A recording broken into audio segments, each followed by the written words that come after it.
सभी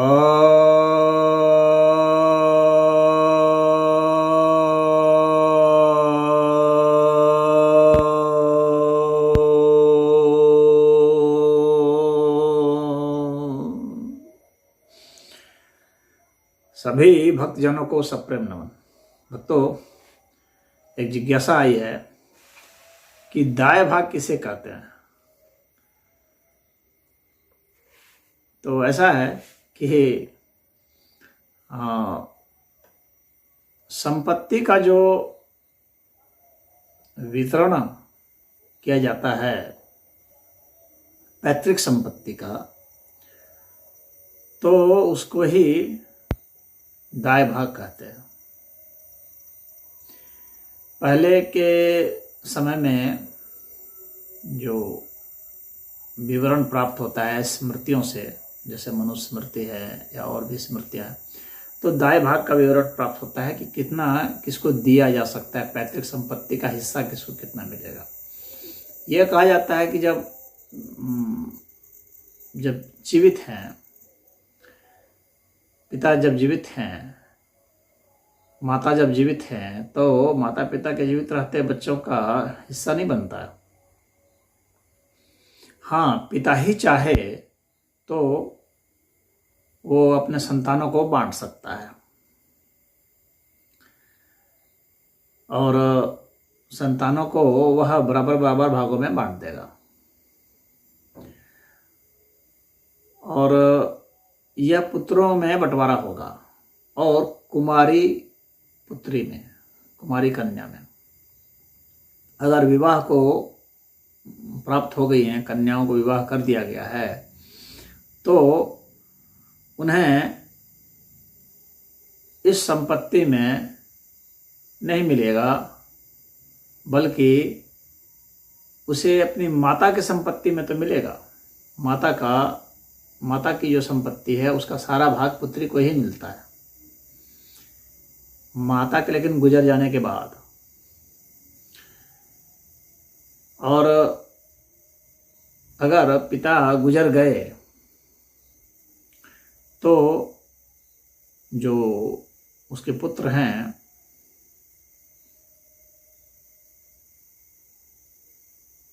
तो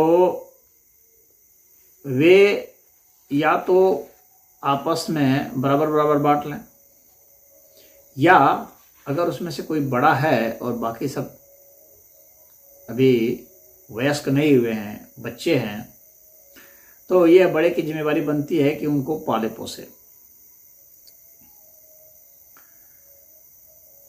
और वैसी स्थिति में फिर जब वे वयस्क हो जाएंगे तो बंटवारा जब होता है तो बड़े के लिए उद्धार भाग की बात है, यानी उसको उद्धार मिलेगा। वह जो है उसको 20वां हिस्सा मिलता है, मतलब कि अलग से 20वां हिस्सा एक उद्धार भाग के रूप में उसको दे दिया जाता था। और जो छोटे हैं सबसे, उसको जो है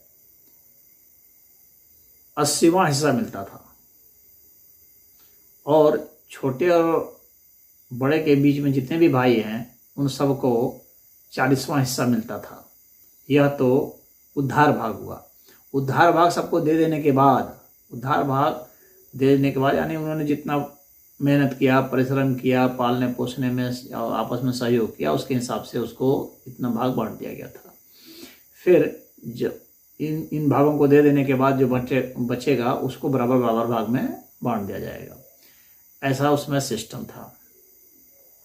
अगर कोई पुत्र नहीं है तो सारा हिस्सा जो है वह पुत्री का होगा। और अगर जो बच्चा गोद लिया गया है तो उसका भी उसमें उतना ही हिस्सा बन जाएगा जितना कि उसकी जो अपनी संतान है, यानी जो औरस पुत्र है। तो औरस पुत्र और दत्तक पुत्र दोनों का हिस्सा वैसे ही बनेगा, मतलब उसको भी एक तरह से औरस पुत्र ही मान करके उतना हिस्सा बन जाता है।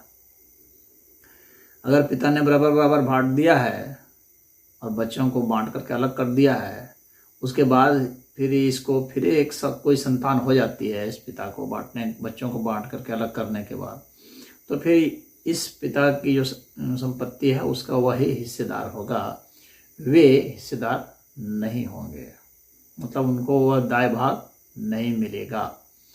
इस तरह से ये दाय भाग की व्यवस्था है। और अगर और जो बहनें होती थी उनके लिए यह नियम था कि जितने भी भाई हैं उन भाइयों का जो चौथा हिस्सा है वह हर भाइयों का चौथा हिस्सा उसको दे दिया जाता, यानी वह उसका हिस्सा बन जाता था। अगर जितनी बहनें उसके हिसाब से होता था, ये चौथा हिस्सा उनको दे दिया जाता था। तो यह भी दाय भाग के तहत था।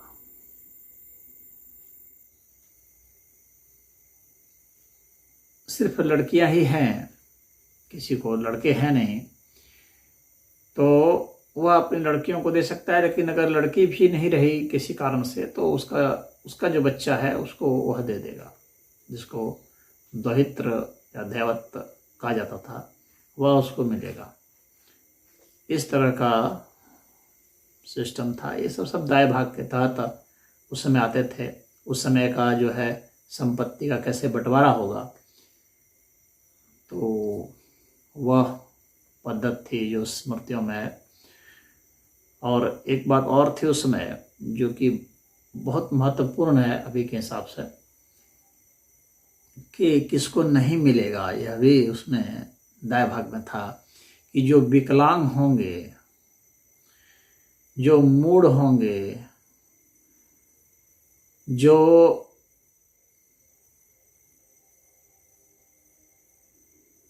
मतलब बुरे कर्मों में लिप्त होंगे, उसको नहीं मिलेगा, उसको दाय भाग नहीं मिलेगा। लेकिन जो विकलांग होंगे या बहुत मूढ़ हो गए, गूंगे बहरे इस तरह के जो हो गए, जो अपनी संपत्ति की रक्षा भी नहीं कर सकते, उनको दाय भाग नहीं मिलेगा। लेकिन यह भाइयों की जिम्मेदारी है कि उसको पाले पोसे, उसकी संपत्ति का जो है उसकी संपत्ति की देख रेख करे और उसको पाले पोसे। यदि वे शादी कर लेते हैं तो वैसी स्थिति में वह संपत्ति उसके बच्चों को मिल जाएगी, वह संपत्ति उसके बच्चों को मिल जाएगा। शादी का निर्णय कर लेता है, यदि नपुंसक हुआ तब तो उसको भी हिस्सा नहीं मिलेगा।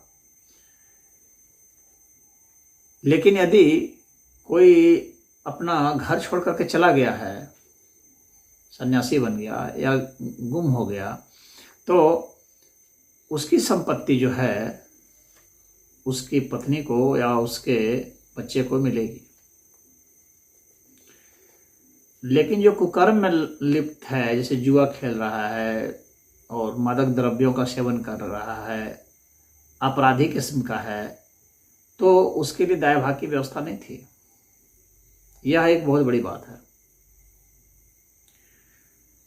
वैसे लोगों को हतोत्साहित करने के लिए मुझे लगता है यह नियम बनाया गया होगा, ताकि इस कुकर्म समाज में न बढ़े। तो ऐसे लोगों को लिए कि जो भी कुकर्मों में लिप्त है उसको पिता की संपत्ति का हिस्सा नहीं मिलेगा, दाय भाग नहीं मिलेगा। ये उस समय समाज का नियम था। यह एक बहुत महत्वपूर्ण बात है। तो इसमें इतना यह मैं समझता हूँ कि आप समझ गए होंगे, और इसमें छोटे मोटे और बहुत सारे नियम होंगे किसको कितना मिलेगा। तो दाय भाग समझने के लिए इतना काफ़ी है। अब तो वे नियम रहे भी नहीं, वो तो पुराने ज़माने के नियम थे। अब तो संपत्ति का बंटवारा अब जो हम लोग का संविधान है उसके हिसाब से होता है। लेकिन दाय भाग समझने के लिए कि दाय भाग उसमें ऐसा होता था, इस तरह से हिस्से मिलते थे। स्त्री को जो धन मिलता था अपने पिता से, अपने भाइयों से या अपने पति से, तो वह सारा जो है वह स्त्री धन कहलाता था। और वह जो है सिर्फ पुत्रियों को ही जाता था। कन्याओं को ही दिया जाता था। अगर कन्याएं नहीं हैं तब पुत्र जो हैं वे बांट सकते हैं, ऐसा नियम था। तो ये दाय भाग है, लेकिन वह मरने के पहले था। हालांकि माता चाहे तो दे सकती थी जीवित में किसी को भी, लेकिन उसके मरने के बाद जो बंटवारा होगा उसका यही विधान था। हरि ओम।